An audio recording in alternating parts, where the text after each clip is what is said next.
Hello, Christopher here with another video. Now I know you've been affected.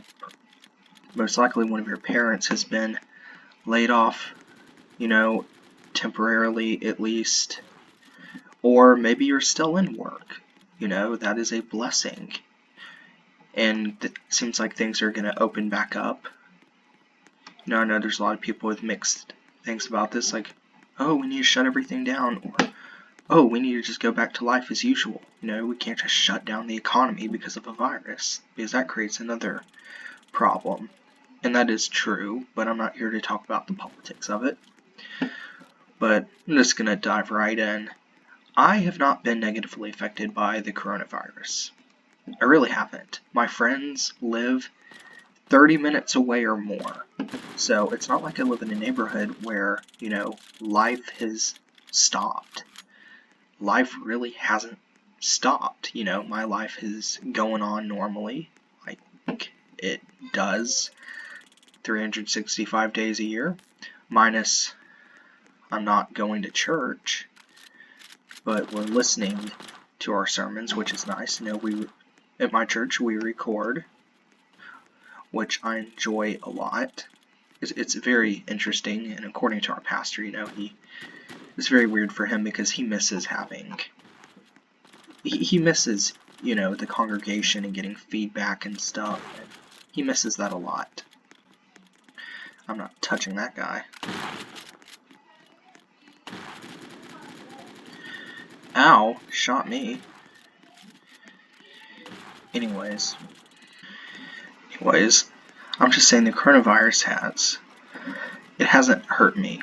I'm going to tell you some ways it hasn't. Like, I've been doing Zoom calls with my family, something we don't really do, even though I don't see my family all the time because we live hours away.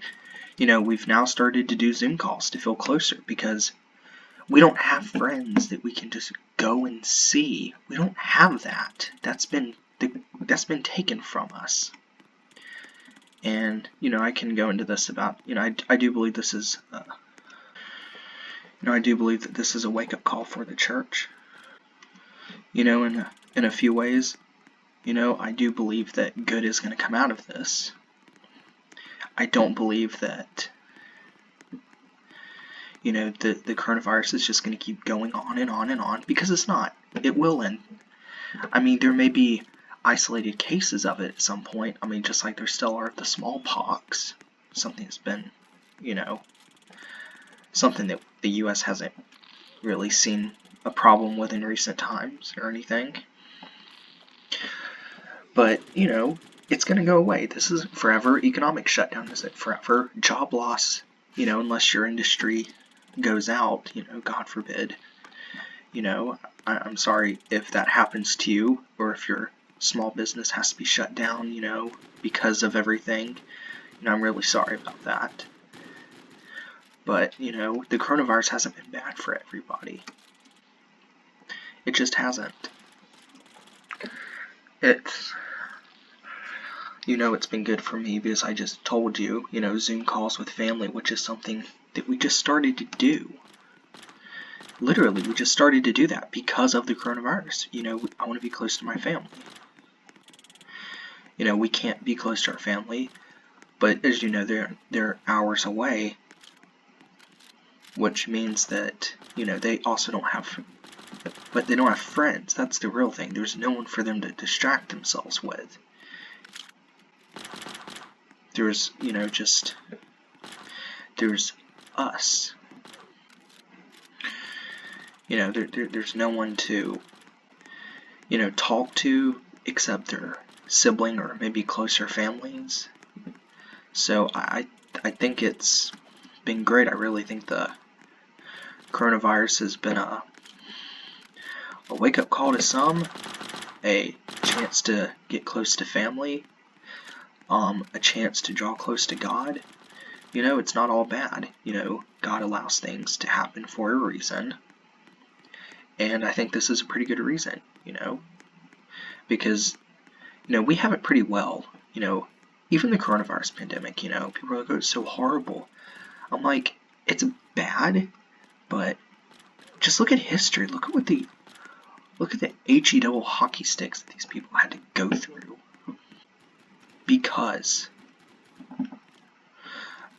of epidemics and things. Look what they had to do. I mean, they didn't have, like, computers. They didn't have phones. Apps certainly didn't exist. There was no Zoom. You couldn't Zoom call people. You know, YouTube. You couldn't watch YouTube video games. You couldn't video game. You were just isolated in your home. Or maybe you lived in a town or city and you only went to the store to buy groceries and that was it. You know, you couldn't go near people in fear of getting sick. You know, that was social distancing. And by social distancing, you had no contact with other people except through direct contact or maybe a phone call. But even then, you didn't do all the time. You weren't working. You couldn't pay the cell phone bill. Or you got sick and you couldn't go to work or something. You know, we have it a lot better in these times. You know, we're prepared to handle this. You know, the coronavirus is not going to kill us. I know it's killed younger people. I know it's killed adults and old people. But, you know, I'm just here to say, we have it a lot better than we did just 20 years ago, I would say. 20 years ago. We have it a lot better than we did 40 years ago, 400 years ago, 4,000 years ago. We have it a lot better because, you know, we can connect. Like, you're watching my YouTube video. Look at these people. These are actual players. See these? These are people in real time, playing games. We can talk. I can say hi. Look at the chat up here. People are talking. We can do that because of the advancements, you know, that we've made. So this virus, while it is bad, yes, while, you know, the economy is struggling, yes, while people have gotten laid off, or, you know, maybe a boss decided to go through and fire some people that were slacking off, you know, because production has gone down. So, you know, it's like, he or she's like, oh, we need to get rid of some people anyway, they're dead weight. Or maybe you're going back to work, Lord willing, you know, eventually. You know, that's great. You know, I'm just saying, you know, we have it well. And we're going to get through this, you know. There's a season for everything. That is biblical. You know, look it up yourself. There's a season for everything, and there's a season of disease. But like all seasons, they come to an end. Unfortunately, fall comes to an end. And then spring and summer set in, and it's hot, and there's mosquitoes, but that all comes to an end. I'm not saying everything is like clockwork. I'm not saying that at all. But I'm just saying, it will end. It will end, and we're going to come out of this as stronger people. Really? How do you know that? Well, a little bit of faith. And, you know, logic. Look how close you are. You know, we're Zoom calling, you know, maybe even doing Google Hangouts, you know, and stuff. We're talking to our family, or we're talking to our friends, you know, and it's amazing. Yeah, I got arrested again. Anyways, you know, we're going to be stronger people. We're going to be better, and, you know, the next time, God forbid, a pandemic hits, we're going to know what to do. You know, this is a learning curve for our health professionals. It's a learning curve for the government. You know, I know that there are bad things, but you have to, while recognizing that they are bad, you know, we're all learning from this. Everyone. And that's what's great. You know, you can't just look at a pandemic through just one lens. Through, oh, it's bad, people have died, it's horrible, it's contagious. I'm like, yeah, it is horrible, it is contagious, but we're all learning. You know, this prepares us for whatever comes next. But I believe a lot of good is going to come out of this, and I believe a lot of people are going to grow closer to the Lord. It's going to happen. I mean, you're home alone. There's nothing better to do than to pick up your Bible or watch some messages online, which, you know, just watch out who you listen to. You know, if they're trying to prophesy anything about doom, turn them off. If they're telling you anything like, oh, this is only step one, God's going to judge us, he's going to kill everyone, turn them off. Please, turn them off, dislike the video, and leave a comment saying liar.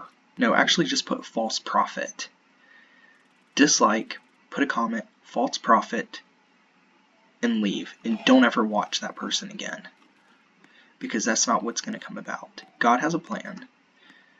You may not be able to see it, but, no matter how much you've been affected, surely you can admit, you have grown closer to family through Zoom or Google Hangouts or something. What did I get arrested for? Or, just talking to your family at home, not even friends and extended family, This hasn't been all bad, and that's just what I'm trying to say. Anyways, I hope you enjoyed this video. I know there's a lot of repeat, a lot of rambling and stuff, but I'm here at family's house, easy to lose my train of thought, especially with people in the background and stuff. Just thank you for watching this video out of the other videos, and I hope you enjoyed. Oh, and I will add this disclaimer. I'm not saying the coronavirus is a good thing. I'm just saying it's a learning curve and it's going to bring us closer to God. Okay, thank you for watching. This is Christopher with the video. I hope you enjoyed. God bless you, and take advantage of this time with family.